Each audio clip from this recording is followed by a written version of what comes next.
naman tuturuan ko kayo kung paano mag-boost naman. So, pinagpa-boost sa akin, dito, nagpasuyo siya kasi nga po busy siya for now, kaya gamit ko yung account niya. And nagpapa-boost siya ng views. Okay. So, first, by the way, kung gusto niyo magpa-boost, always contact me sa, tong account na to. Ayan, kontakin nyo lang po ako dyan. May group chat po tayo and pwede kayo mag-apply for reseller or booster. So, yung tutorial kung paano mag-boost, kung ano meron sa boosting system, kung human boost ba or bot services ba kami, is naka-post po dito sa aking channel. So, now, again, mag-boost na po tayo. So, first sa category is hanapin lang po natin yung Facebook video views. Ayan. Ayan. And then, lalabas po dito yung mga options. Yung mga cost po or price po na nandito katabi ng services, yan po yung price kapag 1,000 po yung i-order natin or 1,000 quantity. So, let's try this one. And then, lagay po natin yung link dito, which is yung link po ng video na boost sa akin. Ayan. Ayan po siya. Dapat po yung format niya is ganito po ha. Ayan. Dapat po nakaganyan po siya, desktop format. And then, yung name po ng page, /videos, and then yung video ID. And then sa quantity, ilalagay po 1,000. Yung total charge lalabas, as you can see, yung price dito, 85 din yung lumabas.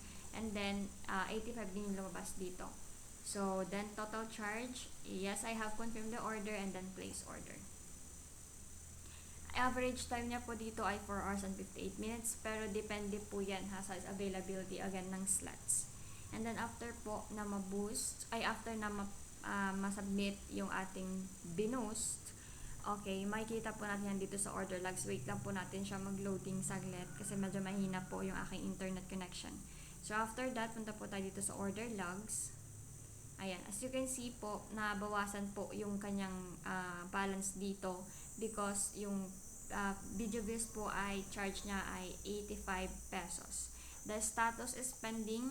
Ayan, pero mag-update po yan kasi ipapasa ko na po ngayon or naka-automatic pasa na po yan dun sa ating connected another system po ng mga users natin. And then yung mga users natin na yon is 1,000, since 1,000 quantity yung order niya, so 1,000 na tao din po yung manonood sa video na to. So, sa video na to, ayan, sa video na to, and hindi po kasi yung pwede na isang tao tapos 1,000 niya po na ipapanoorin. Wala pong ganun kasi i-spam lang po yun ng Facebook. So, hindi po siya pwedeng ganun. Sa human boost po, ganito po. Kung ilan yung quantity, yun din po yung tao na papasok or na manonood or gagawa ng inyong order.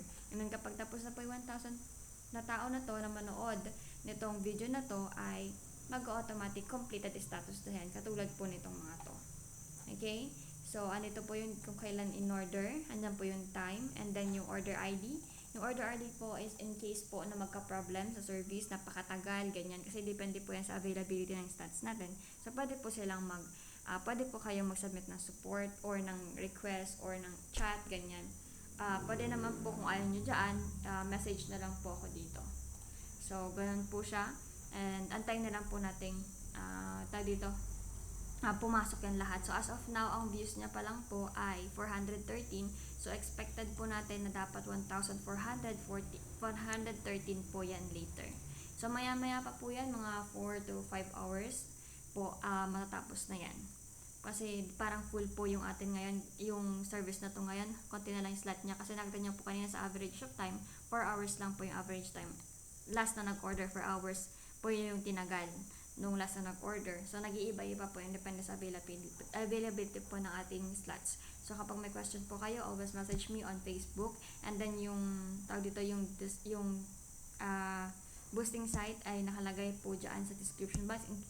In case po na gusto nyo maging reseller or maging booster, you can always message me directly lang po and then I will guide you of course. So, yun lang po. Thank you so much for watching.